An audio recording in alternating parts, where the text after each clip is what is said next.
지금 저희들은 사도 바울의 2차 전도 여정 중에 있는데 오늘 2차 전도가 끝이 납니다. 지도를 한번 좀 복기, 2차 전도 여행 계속 올라가세요.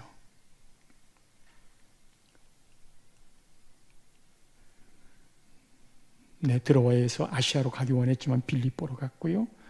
그 다음에 데살로니가 쫓겨나다시피 베레아 신사적이어서 말씀 잘 들었고요. 저 지난주에 아덴, 알 수 없는 신에게 범사의 종교심이 많았던 여기 혼자 가서 이치식 많고 철학적인 아덴의 전도를 했어요.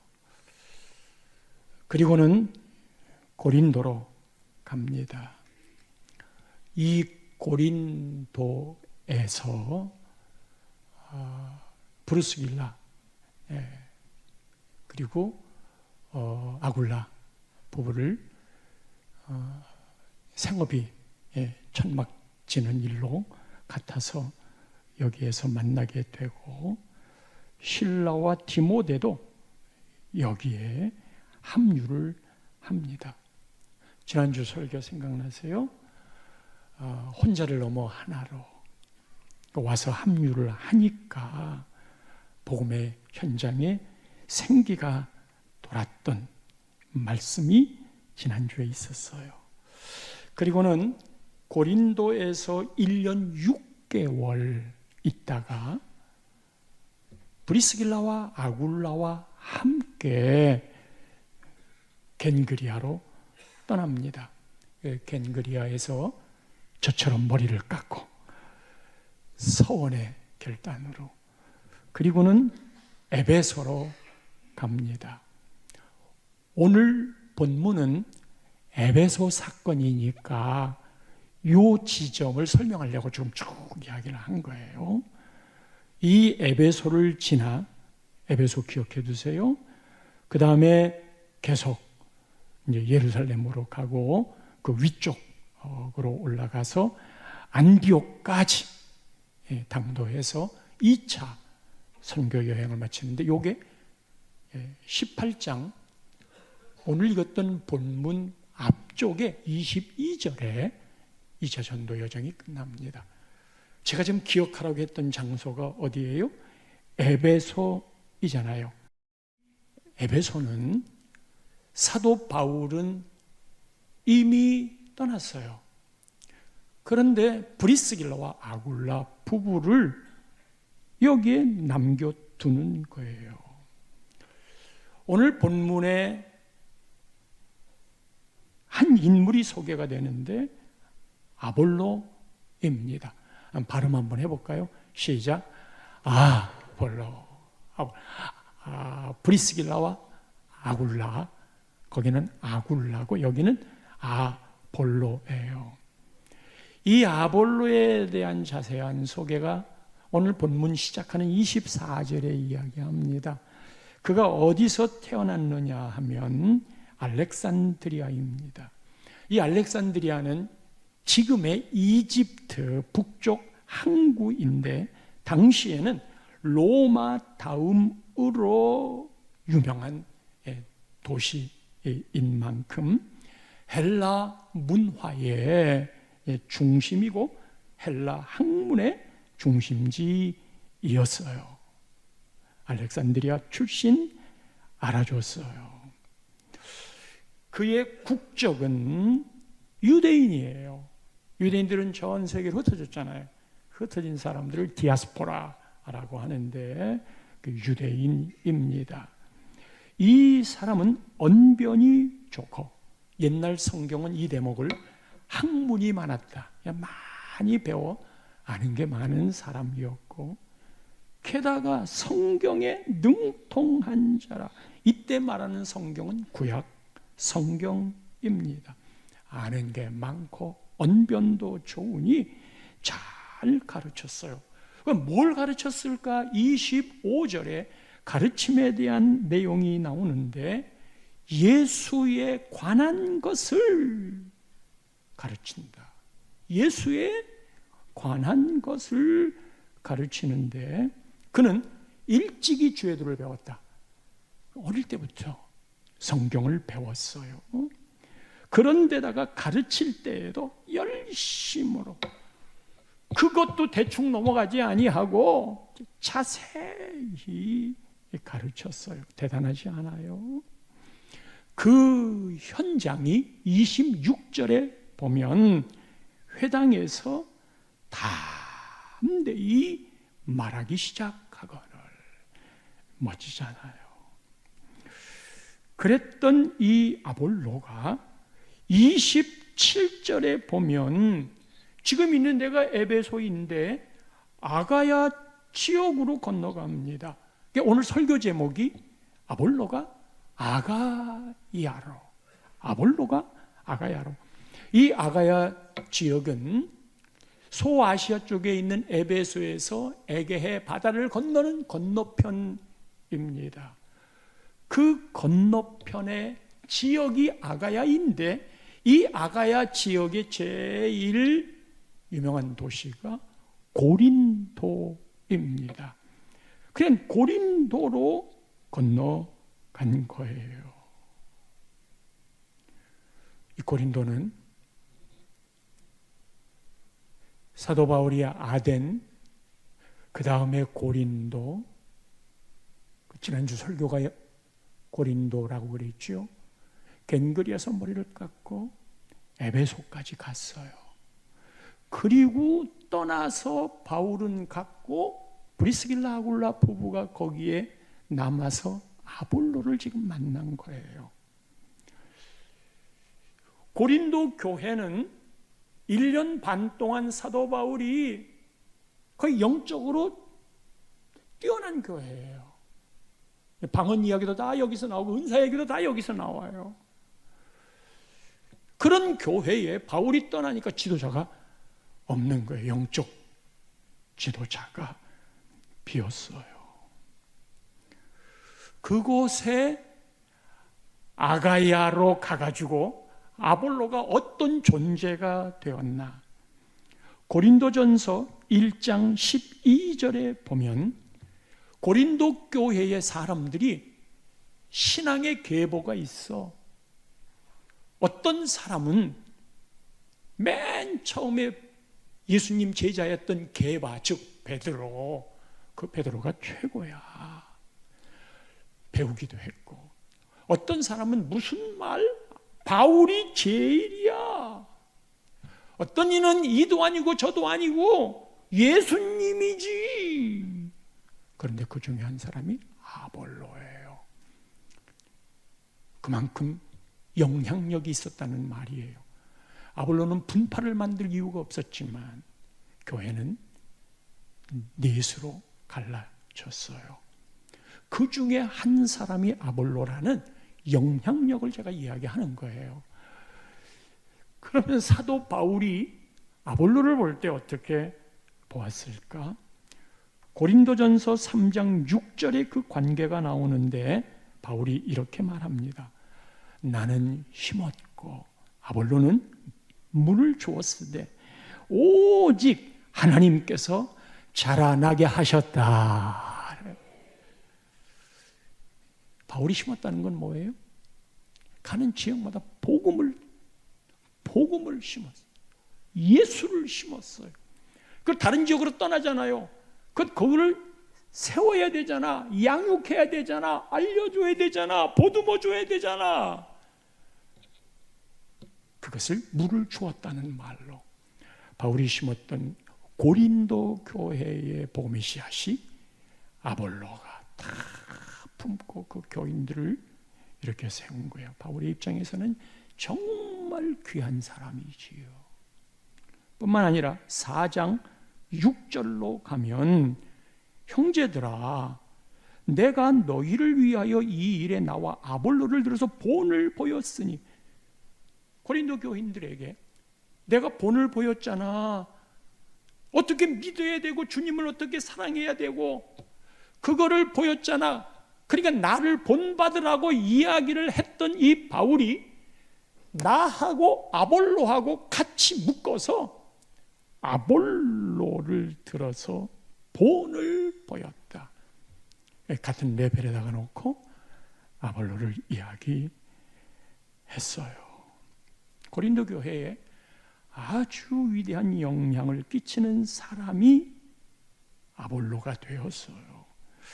성도 여러분, 어떤 일이든지 그렇게 믿음이 자랄 때에는 결정적 계기가 있을 수도 있고 없을 수도 있지만 아볼로에게는 그런 결정적 계기가 있었음을 주목해야 합니다.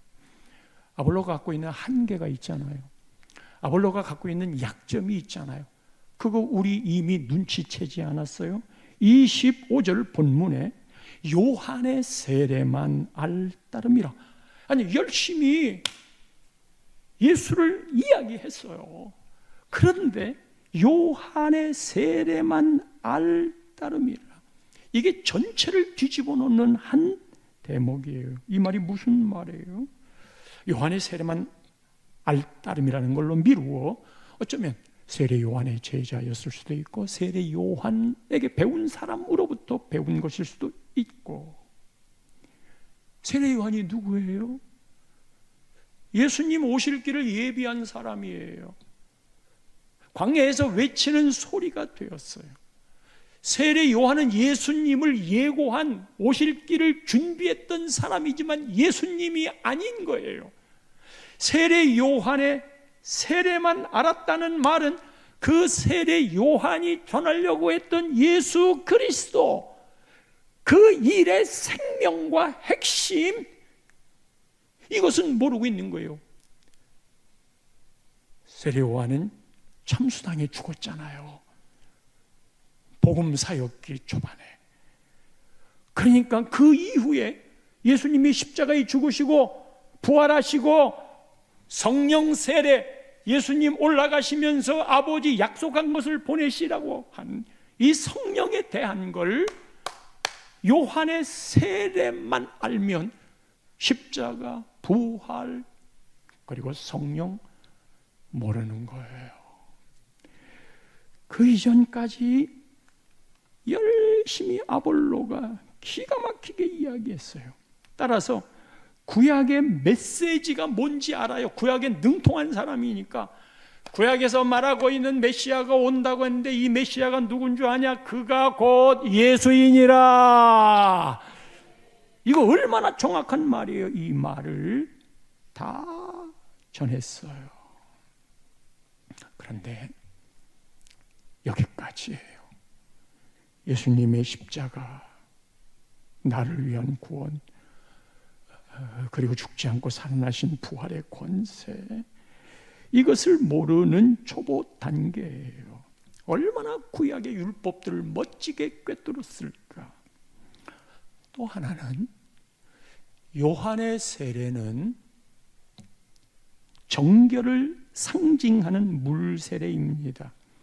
이것을 가리켜 회개의 세례라고 이야기를 합니다. 그러나 예수님의 세례는 성령의 세례입니다.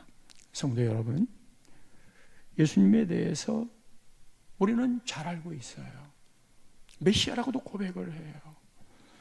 그리고 그 예수님을 영접하기도 했고 세례도 받았고 주님을 위해 살고 있기도 하고 오늘처럼 이게 예배도 드리고 예배가 끝나면 교회 봉사도 합니다.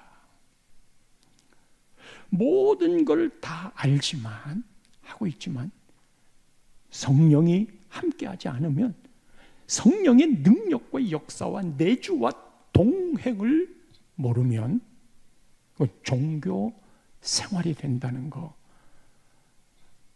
알잖아요. 복음서의 베드로는 천방직축의 모습이 있어요. 기도할 때 변화산에 개선만도 그랬고 졸았어요. 열심히 기도할 때. 예수님이 땀방울이 핏방울이 되도록 기도하는데도 졸았어요. 자기 혈기 다스리지 못해서 칼을 뽑아가지고 예수님 잡으러 오는 말고의 귀를 잘라버렸어요. 예수님이 네가 3번 나를 부인한다. 그럼 저 같으면 예수님 말씀을 상고해 봐야지 그랬을지 모르는데 그의 마음은 아니었거든요. 다른 사람은 더 그래도 나는 주님을 부인하지 않습니다. 그게 복음서에 나오는 베드로였어요. 근데 그가 우리 사도행전 쭉 살펴봤지만 그리고 그 마지막에 얼마나 위대한 사도가 됩니까? 그 결정적인 포인트가 무엇이었을까? 그것은 아버지 약속한 걸 기다려 하고 열흘 동안 120명의 성도들이 열심히 모여서 전혀 기도에 힘쓰더라. 성령 강림이 있었고 그리고 베드로는 변했어요. 그게 터닝 포인트인데 이게 성령의 역사입니다. 저희 세일의 새벽 기도회 때는 늘 120명 정도는 넘을 때도 있고 이렇게 오르락내리락 하지만 120명 정도가 돼요. 세일의 새벽 기도 때 120명이 현장에 모여서 기도할 때 그 열흘 만했거든요. 근데 성령의 강림의 역사가 일어났으니 이번에 우리의 세일의 새벽 기도도 120명 마가다락방의 성도들의 간구와 기도처럼 성령의 충만한 역사가 이 가을에 함께 하기를 축원합니다.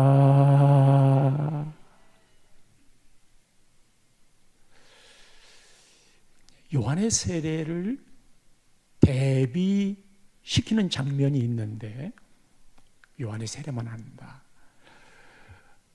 3차 전도의 여정이 시작되면서 에베소에 사도 바울이 왔어요. 이 에베소에 왔는데 그게 오늘 본문 끝나고 시작하자마자 19장 1절 말씀, 그건 3차 전도 여행인 거예요. 보면 아볼로가 고린도에 있을 때, 아볼로는 고린도에 있어요. 아볼로는 지금 고린도 가 있어. 아가야에 가 있어. 그런데 아볼로가 없는 그곳 에베소에 바울이 왔어요. 그리고 제자들을 만나서 물어봅니다. 제자들에게. 그 다음 2절 말씀에 뭐라고 물어요? 너희가 믿을 때 성령을 받았느냐? 지금 에베소에서 하는 겁니다. 아볼로는 고린도에 가 있어요. 사도 바울이 너희가 예수 믿을 때 성령을 받았느냐? 저도 여러분들에게 묻습니다. 반말이라고 생각하지 마세요. 성도 여러분, 예수를 믿을 때 성령을 받으셨습니까? 여러분 다 아멘 했는데 그 중에는 아니라 우리는 성령이 계심도 듣지 못했다. 아볼로가 어쩌갔어요? 우리는 성령이 계심도 듣지 못했다. 그러니까 3절 말씀에 바울이 이야기합니다. 그래? 아니 그래? 그러면 너희가 무슨 세례를 받았는데? 우리는 요한의 세례입니다. 바울이 정리를 딱 해주는 거예요. 4절 말씀, 바울이 이르되 요한이 회개의 세례를 베풀며, 요한의 세례는 회개의 세례예요. 물 세례로 정결하고 깨끗하게 씻어내는 하나님 자녀가 되는 출발로서 간 거예요. 다 준비는 됐지만 이 준비된 걸 움직일 수 있는 능력, 성령이 너희에게 임하시면 너희가 권능을 받고 라고 표현되어지는, 근데 이 세례 요한이 정결케 하는 물 세례를 주었지만, 회개의 세례를 주었지만, 내 뒤에 오시는 이 그 예수님이잖아요. 내 뒤에 오시는 이를 믿으라. 이는 곧 예수라. 이 세례 요한이 증언하는 바예요. 그리고 5절에 그들이 듣고 주 예수의 이름으로 세례 요한의 세례를 받은 게 아니라 주 예수의 이름으로 세례를 받으니 6절로 넘어갑니다. 바울이 세례를 줄 때 안수하매 성령이 그들에게 임하심으로 방언도 하고 예언도 하니 할렐루야. 성령이 임했어요. 그걸 성령 세례라고 말하는 거예요. 그리고 난 다음에 성령의 임재 이후의 모든 공통점은 삶이 변화가 돼요.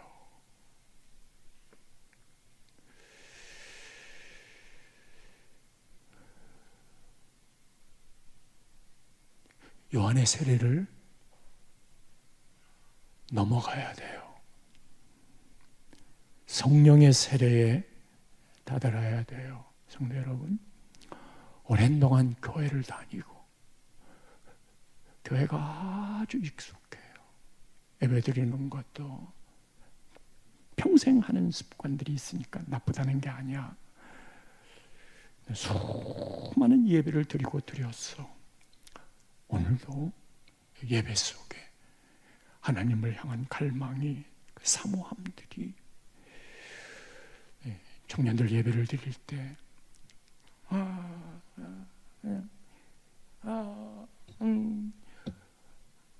그냥 반짝이는 눈동자로 바라보는 청년들이 있어요. 확실히 달라요. 주님은 그 마음을 아셔. 청년뿐이겠어요. 눈동자가 반짝여요. 성도 여러분, 예수 믿는 게 짜증나세요? 예수 믿는 게 힘드세요? 오늘도 교회 나오는 발걸음이 어려워요. 설교를 들으면서 그게 그거지 뭐라고 생각이 드세요? 다 알고 있어라고 하는 생각을 갖고 있나요? 그렇다면 모두 세례 요한의 수준입니다. 근데 그 수준이 얼마나 많은 걸 아는 줄 아세요? 다 알아요. 아볼로의 한계, 그 벽을 뛰어넘었는데 그게 뭐 때문이냐? 하늘의 신비입니다. 26절을 보면 어떻게 아볼로가 그런 사람으로 바뀌었을까? 26절에 브리스길라, 아굴라 이 두 부부가 회당에서 담대히 이야기하는 것을 듣고, 아볼로가 설교하는 것을 듣고, 그리고 이 부부가 데려다가 하나님의 도를 더 정확히 풀어 이르더라. 하나님의 도를 더 정확하게 풀어. 그러니까 브리스길라 아굴라는 대설교가이고 지도자이지만 저 안에 빠져 있는 게 있어. 용을 그려놓고 눈을 안 그렸어. 저 사람은 굉장히 종교적이지만 진짜 신앙의 핵심을 놓치고 있어. 그걸 평신도인 브리스길라와 아굴라가 알고 있는 거예요. 설교를 다 듣고는 데려다가라고 했어요. 건방지잖아요. 평신도가. 이 데려가다라고 하는 헬라어 원어를 보면 프로스람바노예요. 프로스람바노. 프로스람바노는 그 쓰임의 뜻이 정중하게 따로 모셔 친절한 그리고 배려하는 마음으로 대접하는 거예요. 이렇게 생각할 수 있잖아요. 아볼로가 설교를 했어. 내용을 알고 있는 브리스길라 아굴라는 부부가 여보 저거는 아니잖아, 그렇게 말할 수 있어요.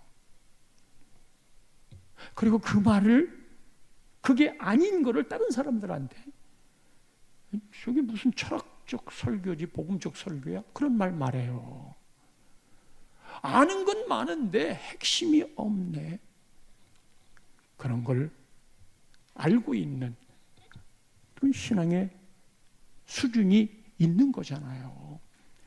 늘 수장의 수준은 그 다음이거든요. 그렇게 아는 것을 부부가 이야기할 수 있지.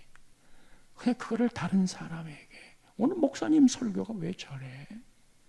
그런 거 몰라서 이해하려고 왜 그럴까? 그런 거야. 뭐 얼마나 좋아요. 자꾸 그런 건 의문도 갖고 질문도 해야 돼요.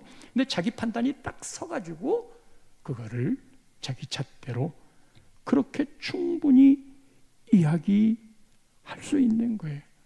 저 사람 부족해. 그런 거 우리 아니잖아.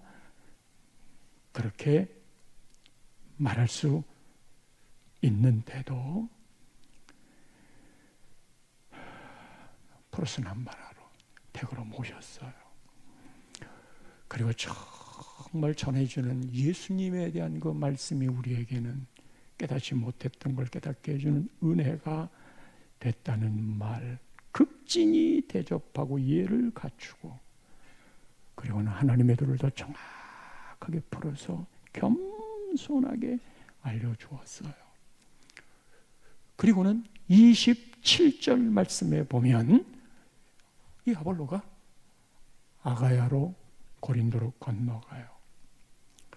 거기를 건너가는 이유는 설명하지 않아. 그런데 배자 성경이라고 5세기쯤에 쓰여진 신약 성경 사본에는 그걸 좀 더 자세히 풀어서 이야기해 놨어요.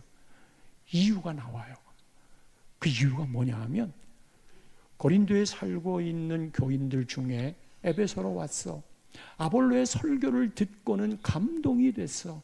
그래서 아볼로에게 우리 교회의 영적 지도자가 필요하니 와 주십시오 하고 요청을 했고, 그렇게 요청을 받아들였어. 그러면 아볼로가 고린도로 갈 때 형제들이 편지를 다 써가지고 브리스길라 아굴라 중심으로 제자들에게 편지를 써가지고 이 아볼로를 꼭 영접해 주십시오. 그리고 그가 가니까 은혜로 말미암아 이 대목이에요. 내가 똑똑하게 잘 가르쳐도 성령의 역사가 함께 안 하면 똑똑해서 내가 알긴 하는데 은혜가 안 되는 거예요.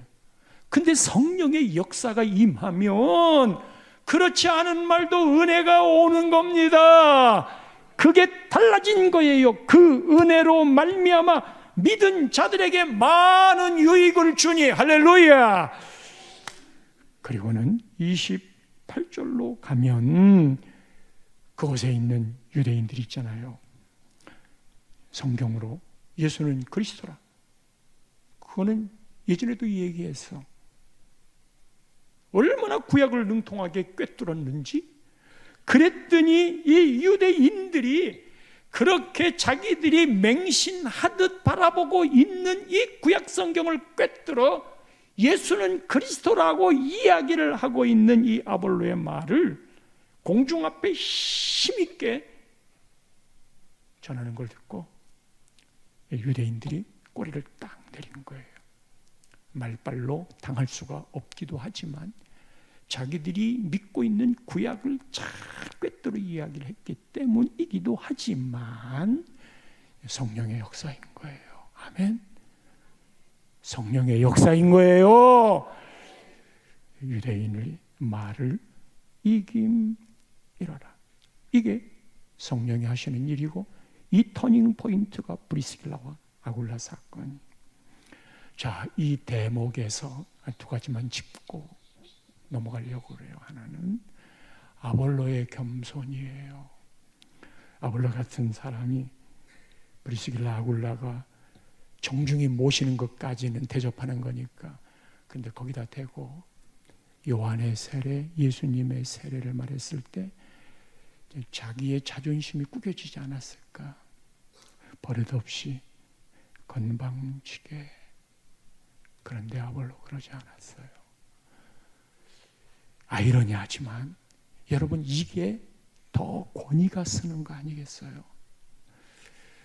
예, 목회를 하면서 목회자가 권위를 잃지 말아야 되지만, 그 권위는 자기의 완전함, 온전함을 보여주는 걸로 권위가 쓰는 게 아닌 걸 우리가 알잖아요.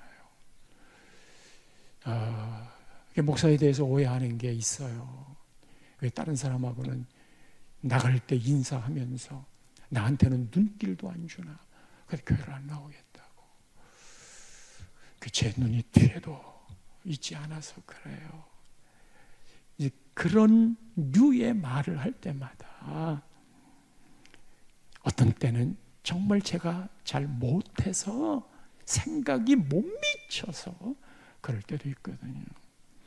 그럴 때는요, 제가 좀 못났어요. 제가 좀 생각이 짧아요. 실제예요. 그리고 그분의 입장을 생각하면 제가 생각이 짧아지요. 교회를 떠나려고 그럴 때, 공동체가 깨어지려고 그럴 때 죄송합니다. 개인적으로도 그렇지만 전체 앞에서도 목사가 못나서 그래요. 그런데 그게 그 다음에 하나님이 하시는 일을 봐요. 하나님이 아볼로를 그 겸손을 쓰시는 거예요. 이제 또 한 가지 입장은 프리스길라와 아굴라 입장을 보는 거예요. 아볼로 입장에서는 겸손해서, 이 프리스길라와 아굴라 입장에서는 고린도에서 나올 때 왜 고린도를 갔느냐 하면 로마에서 쫓겨났어요.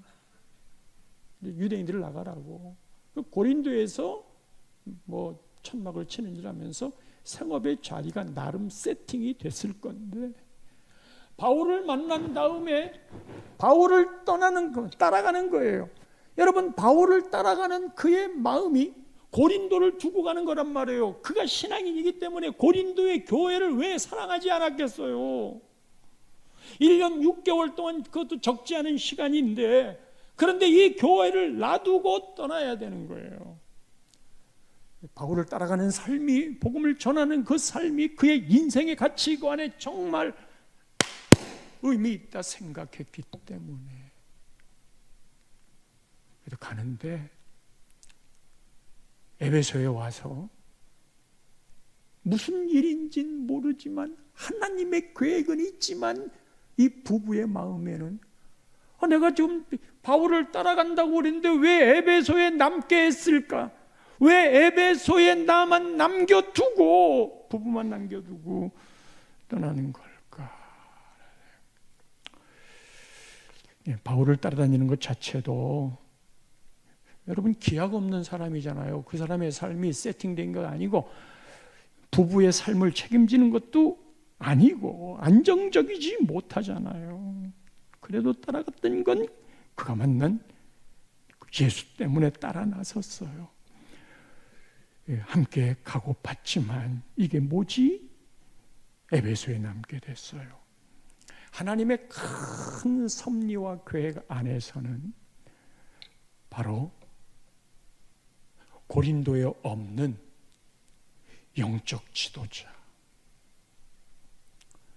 그를 에베소에서 아가야로 고린도 교회로 가야 될 영적 지도자, 이 아볼로를 하나님은 생각하고 있었고, 근데 이 아볼로가 너무너무 귀하지만 부족한 게 있는데, 그 부족한 한 가지를 채우도록 하나님은 바울의 길은 가게 하고 브리스길라와 아굴라, 이 부부를 에베소에 두고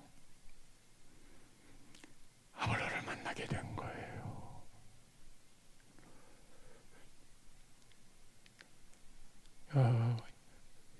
이 아굴라 부부에게는 고린도 교회가 왜 걱정 안 됐겠어요? 그런데 여기서 만나서 영적 지도자로 세우는 거예요. 우리는 이대 목사님 모시는 일로 많은 기도를 했고, 그리고 김 장로님과 제가 호주의 시드니에 가서 목사님을 모셔왔어요. 우리 그 영적 지도자가 필요해요. 해서 오가다가 만난 일이 아니에요. 인간의 생각으로 한 일이 아니에요. 성도 여러분, 여러분은 이런 말을 들으면서 목사가 자기 이야기 띄우네라고 생각할지 모르지만 영적 지도자가 어떤 자세로 어떻게 하나님의 비전을 따라 그 비전 아래 모여진 성도들이 어떻게 그 영적 지도자 한 사람이 잘못되면 순간적으로 교회는 다 무너져요. 얼마나 가슴 아파하는데, 그 목사님 때문에 얼마나 가슴 아파하는데. 이 사단이는 배꼽을 잡고 좋아하고, 그래서 이 프리스길라 아굴라 같은 믿음의 부부는 그 영적 지도자 그 목적으로 하지는 않았을지도 모르지만 결과적으로는 하나님의 큰 그림 하에서는 아볼로가 고린도 교회 영적 지도자로 서게 해야 될 일에 아굴라 부부를 사용하신 거예요. 쓰신 거예요. 우리 교회로 담임 목사로 오실 분들은 이력서 내시오 아니라 찾아가서 모시는 게 청빙인 거예요. 그렇다면 당시 고린도를 떠날 때는 이 아굴라 부부가 몰랐겠지만 아볼로 그 이후에 고린도를 보면서 그래, 맞다. 내가 떠난 것도 에베소에 자기만 남겨둔 것도 하나님의 섭리와 계획이었다. 오늘 우리 삶의 여정, 그저 의미 없이 흘러가고 예배 안 드릴 수 없으니까 드리는 이런 흐름 같아도 어느 분은 그 예배의 한마디 말에 꽂혀 인생이 바뀌기도 하고, 내 계획으로 온 것 같았어도 하나님의 큰 역사는 하나님의 나라를 위해 나에게 집중하고 있다는 것을, 여러분 그 집중이 뭔지 아세요? 영혼을 세우는 거예요. 영적으로 세우는 거예요. 여러분들의 삶의 관심은 어디에 있나요? 우리는 그거를 셀 리더로 지배하고 있어요. 잘하느냐 못하느냐 하는 거는 분위기와 개인에 따라 다르겠지만 이게 우리의 평생 살아갈 예수님의 비전이고 하나님의 꿈이었다. 그 영혼을 살리는 그 일이. 이사를 가는 게 여러 동기가 있잖아요. 학군이 좋아서 자녀 교육 때문에 이사 가야 돼. 직장이 멀어서 우리는 가까운 곳으로 이사 가야 돼. 그리고 땅값 오르니까 갭 투자를 해보고 싶어 해서 옮기죠. 다 괜찮아요. 우리 같은 믿음의 사람들은 교회를 생각해서 이사를 오고 가기도 합니다. 어느 곳으로 가든지 그곳에 하나님이 나를 옮겨주신 건 거기서 만날 영혼들을 세우는 일. 전설 같은 이야기가 됐지만 옛날에는요, 이사를 갈 때 우리 주변에, 내 주변의 사람들이 다 예수 믿게 됐어. 그래서 예수 전할 사람이 없어. 그래서 나는 다른 곳으로 이사 가. 그런 간증들이 있었어요. 전설로 바뀌어가는 게 점점 많아질 겁니다. 내가 직장을 갖는 건 남편이 열심히 돈 벌어오고 그걸로 가정생활하고, 내가 돈 버는 건 선교하고 복음을 위해서 하는 거야 하고 아내가 그렇게 얘기를 했었는데, 지금은 두 사람이 벌어도 먹고 살기 힘든 세대가 되었잖아요. 내가 서 있는 이곳에 준비된 사람, 만나야 될 사람, 예기치 않았던 나의 삶에 이루어지는 모든 일들 하나님은 몰랐겠던가. 바울이 아덴에서 쫓기듯 나가 고린도에 갔기 때문에, 브리스길라 아굴라 부부가 로마에 살다가 추방되었기 때문에, 그리고 많은 장소 중에 왜 하필 고린도였을까? 마침 그때 바울을 거기서 만났기에, 생업도 같았기에, 바울을 만나 참 복음을 만났기에 아볼로 같은 영적 지도자를 세울 수 있었습니다. 만약 그가 왜 나를 에베소에 놔두고 당신만 가는 겁니까? 으이씨 했더라면, 그리고 끝까지 내가 당신 따라 안디옥까지 가겠다고 했으면, 에베소에서 그렇게 부부가 남지 않았다면, 아볼로의 설교를 듣지 않았다면, 아볼로가 이 아굴라 부부의 말을 듣지 않았다면, 아볼로는 고린도 교회는 어떤 지경이 됐을까? 우리의 우연은 하나님의 필연이고, 그래서 오늘의 삶에 나에게 주어진 모든 여건들은 하나님이 최고의 아내를, 말 안 듣는 자식이지만 꼭 필요한 자식을, 수많은 교회 중에 우리 나눔의 교회를, 그리고 정말 부장님 밉지만 나에게 필요한 직장을, 꼭 필요한, 잘나서가 아니고 사위나 며느리도 그렇게 하나님의 섭리 가운데 자식들을 통해 우리 집에 보내주셨지. 있는 곳에서 항상 기뻐할 수 있나요? 범사에 감사할 수 있나요?